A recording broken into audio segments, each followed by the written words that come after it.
Naitwa Kamishna Msaidizi Mwandamizi Maabusi Peter ambaye ndio kamanda wa mkoa wa Ilala, Jeshi la Zimamoto na Uokoaji. Ndugu waandishi wa habari, tumekuwa na matukio mawili ya maokozi, na tukio la jana tukio la kwanza lilikuwa ni tukio la jana katika maeneo ya Stakishari, ambapo tulipata wito kwamba kuna mtu anaelea ndani ya mto. Kama ilivyo ada yetu, tulituma vikosi haraka ili kuona kuitikia huo wito, na kikosi kilipofika ni kweli kilikuta mtu mmoja jinsia ya kike, ni mwanamke mzee, miaka zaidi ya 60 na kuendelea, akiwa anaelea ndani ya mto, na tulimtoa na kukabidhi wenzetu wa Jeshi la Polisi kwa hatua zingine zaidi. Lakini sambamba na hilo, pia leo majira ya saa 5 na dakika kadhaa, tukiwa katika viwanja hivi vya Mnazi Mmoja, pia tulipokea wito wa tukio lingine la mwanamume kijana inayekadiriwa miaka 21 kuja 26, kati ya 21 au 26, naye pia akiwa ameelea katika viwanja katika maeneo ya Sarenda Bridge.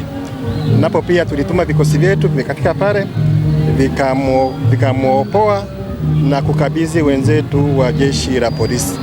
Ambacho napenda niseme, mara nyingi tukishaokoa au kuopoa, huwa tuna utaratibu unaofanyika katika vyombo vya ulinzi, hasa linapohusisha tukio la kifo. Huwa tunahusisha majeshi mengine na taasisi nyingine pia kufanya sasa uchunguzi wa kina, chanzo na cha kifo hicho ni nini. Kwa hiyo vyombo vimejipanga, viko mbioni kwa ajili ya kuchunguza vyanzo vya hivyo vifo vyote, kama kweli ilikuwa ni maji ya kawaida au ilikuwa ni sababu nyingine ambayo isiyo ya kawaida. Kwa hiyo vyombo vinajipanga kwa ajili ya kuanza uchunguzi ili tujue chanzo cha vifo hivyo ni nini. Na mara nyingi tumekuwa tukitoa tahadhari kwamba unapovuka wakati huu wa mvua maji, chukua tahadhari, usidharau maji, kwa sababu maji yana mnyororo.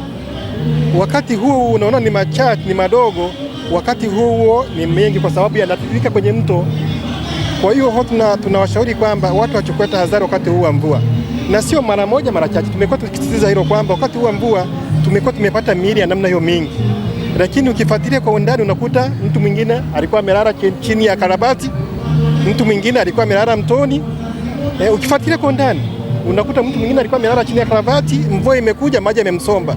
Mvua inaweza kanyesha kwenye milima ya Uruguru, maji yakafika huku, mtu hajui, kwa mwisho wa siku anakuta nini, yanamsomba. Kwa hiyo ushauri ni kwamba wakati huu wa mvua wananchi wachukue tahadhari za kutosha, msikae sehemu ambazo ni kwenye mabonde, kwenye mito, kwenye makarabati na sehemu zingine kama hizo.